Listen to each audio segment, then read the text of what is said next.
Salut les potos, bienvenue dans cette pause café. Après avoir fait une longue série sur comment préparer sa cyclo, eh bien je présume que vous avez la récupération à gérer et surtout quelques douleurs inhérentes au vélo. Ça tombe bien, c'est la thématique du jour. On va voir ensemble comment les gérer et surtout comment les prévenir si possible. On a tous eu mal au cul et mal au dos. Eh ben, on va en parler aujourd'hui.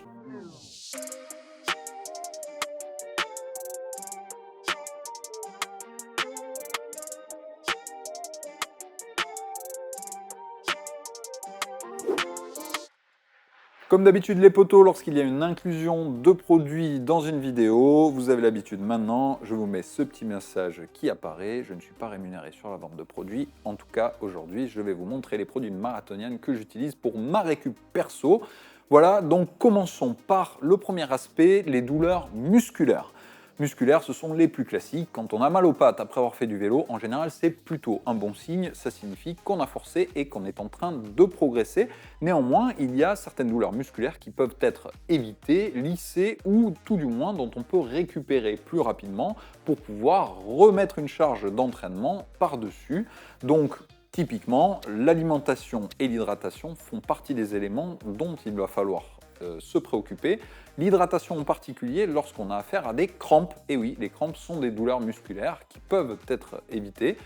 Pour ce faire, eh bien, il va falloir avoir une hydratation correcte, la plus fréquente possible, mais également une alimentation équilibrée. Si vous avez une alimentation par exemple trop salée ou si vous consommez trop d'alcool, eh bien, ça va favoriser l'apparition de crampes, les amis. Donc, soyez attentifs à votre alimentation afin d'éviter ce genre de problématiques.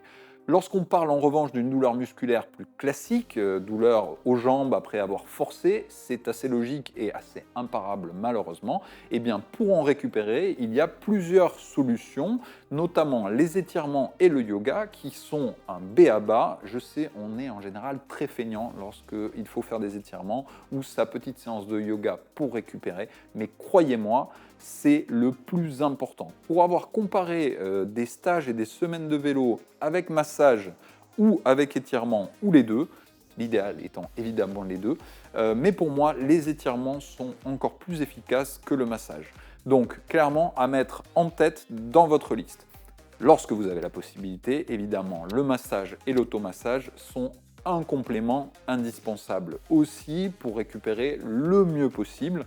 Dans ce cas-là, eh bien, faites toujours un massage ou automassage avec de l'huile. Une des raisons pour lesquelles les cyclistes se rasent d'ailleurs les jambes, pour que ça glisse les amis. C'est plus agréable et c'est plus efficace. Si vous le faites avec tout un tas de poils, vous allez voir que en général, c'est pas très sympa, ni pour le masseur, ni pour le masser. Si vous avez recours à un masseur professionnel, dans ce cas-là, laissez-vous aller. Dites-lui que vous êtes sportif pour qu'il adapte sa technique de massage. Si en revanche, vous avez recours à l'automassage ou à la demande du conjoint, eh bien, quelques règles simples à respecter. Le but est de favoriser la circulation sanguine, donc on va aller dans ce sens, on fait remonter le sang vers le cœur et on essaie tant que possible de ne pas trop rentrer dedans pour ne pas avoir de douleur, mais évidemment on suit les courbes naturelles des muscles et il faut que ce soit un moment de détente agréable et qu'on se sente plus léger après. Si ce n'est pas le cas, eh bien, il y a certainement quelque chose à revoir ou bien il va falloir investir dans un vrai masseur, les potos. Quel type d'huile choisir? Eh bien, comme je vous l'ai dit en intro, j'utilise les produits de Marathonian d'abord parce que ce sont des produits français, vous savez que eh bien, ça me tient à cœur, et ensuite parce qu'ils proposent des produits sains et simples, une huile de massage et un gel cryo que j'aime bien appliquer en général après le massage ou même quand j'ai pas le temps tout simplement, eh bien ça permet là aussi d'alléger un petit peu la sensation de jambes lourdes. L'idéal serait évidemment d'aller se mettre dans un ruisseau à 5 degrés pour pouvoir faire de la vraie cryothérapie. Petite parenthèse d'ailleurs là-dessus, il y a quelques années, les équipes pro avaient quasiment tout investi dans des camions de cryo qui ont totalement disparu du circuit. Pourquoi? Non pas que la cryo ne fonctionne pas, mais parce que les études ont démontré qu'il ne suffisait que de quelques degrés pour que la cryo fonctionne, c'est-à-dire à partir de 4, 5, 6 degrés. Donc pas besoin d'aller à des températures extrêmes négatives. Un bain d'eau froide agrémenté de quelques glaçons fonctionne. Voilà pourquoi finalement les pros ont retiré ces camions qui étaient très coûteux. au profit de bains gelés, tout simplement, qui sont beaucoup plus faciles à organiser. Donc vous pouvez faire ça également chez vous, ou utiliser, si vous avez moins de temps ou pas de baignoire à la maison, les gels de cryo qui, évidemment, n'auront peut-être pas le même effet, mais du moins sont très agréables, en particulier en été, parce qu'ils éliminent un peu cette sensation de jambes longues.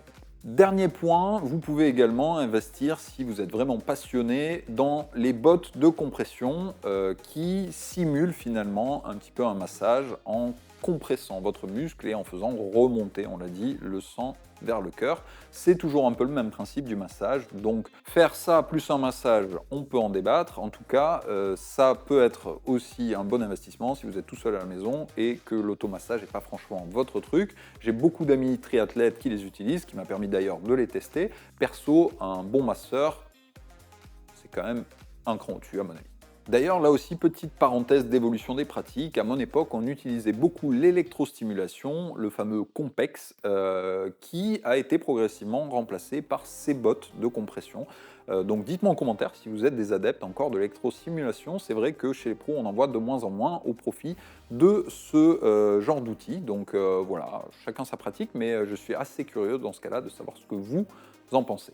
Passons au deuxième point, on a parlé des douleurs musculaires, on va parler de douleurs articulaires qui celles-ci sont un peu plus compliquées à gérer en général parce qu'elles sont souvent liées à une mauvaise position et là il va falloir aller chercher quelle est la problématique et malheureusement, je vous le dis d'entrée, il va certainement falloir passer par une étude posturale.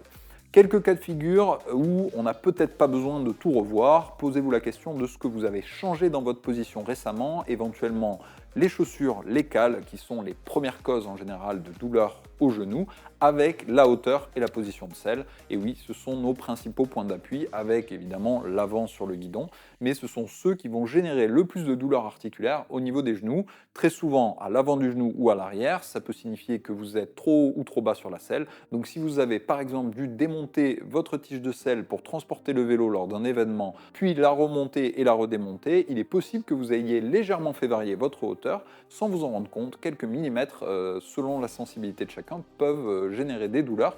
Donc, eh bien, reprenez bien votre position, vérifiez que vous ne soyez ni trop haut ni trop bas. Allez-y tranquillou lors des premières sorties si vous avez des douleurs. Un peu de repos, évidemment, est toujours bon à conseiller avant de reprendre une fois que vous avez trouvé la cause de tout ça. Idem pour les pédales et les cales, privilégiez de les changer hors saison ou bien après une pause lorsque justement vous allez reprendre un cycle d'entraînement en commençant par des sorties d'endurance sans trop de rythme pour éviter de forcer sur une position qui aurait été légèrement chamboulée, ce qui évitera des douleurs par la suite. Pour tout autre type de douleur articulaire, on peut parfois en avoir au niveau des poignets, on peut en avoir au niveau des coudes, tout peut exister. Eh bien, il s'agit très souvent, voire quasiment toujours, d'un problème de position sur le vélo, à part quelques cas particuliers qui peuvent être pathologiques. Dans tous les cas, je vous conseille de consulter à la fois un avis médical et également une étude posturale.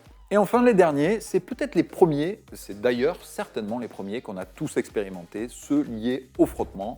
Et oui, le mal de cul lorsqu'on débute à vélo, eh bien, bonne ou mauvaise nouvelle, c'est valable pour tout le monde. Lorsqu'on reprend son vélo après un mois de pause, on a mal au cul. Lorsqu'on débute le vélo pour la première fois, on a mal au cul. Je vais de suite éliminer un mythe. Non, il ne suffit pas d'accumuler des couches et des couches et des couches de gel pour que le mal s'atténue. Au contraire, la taille, la dimension et la forme de votre selle sont ultra importantes, mais ce n'est pas parce qu'elles vont être plus grosses qu'elles vont être plus confortables. Bien au contraire, il faut qu'elles soient le plus anatomiques possible, et sur ça, on est tous différents, les amis. Et malheureusement, eh bien, l'expérience, les années de pratique sont bien souvent le seul remède pour se connaître et savoir quel type de selle est la plus appropriée pour vous.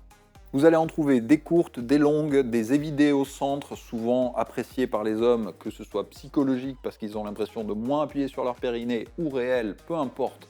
Je les utilise, donc je ne vais pas vous blâmer. En tout cas, essayez un petit peu tout, voyez ce qui vous convient le mieux et pensez également, si vous avez l'occasion de faire une étude posturale, de faire vérifier l'angulation de votre selle et la position. Pensez aussi qu'une selle un peu plus basse, en général, génère moins de douleur. Donc, il faut pouvoir évaluer la hauteur idéale entre performance et confort. Là aussi, si vous êtes plutôt sur une pratique gravel ou longue distance, je vous conseille de baisser vos selles, les amis, et légèrement les incliner, le museau vers le bas, pour plus de confort. Et enfin, vous l'avez vu l'année dernière dans ma pause café sur les selles sur mesure, notamment chez les poteaux de MySaddle, c'est une solution qui existe pour celles et ceux qui ont des problèmes récurrents, ou pas d'ailleurs, si vous voulez le meilleur confort possible, eh bien, vous avez une étude posturale qui est inclue au package, et vous allez avoir une selle sur mesure moulée sur votre popotin qui devrait vous permettre de faire de longues heures de selle sans problème. Si vous ne voulez pas passer des années à changer de modèle tous les ans jusqu'à arriver au modèle idéal,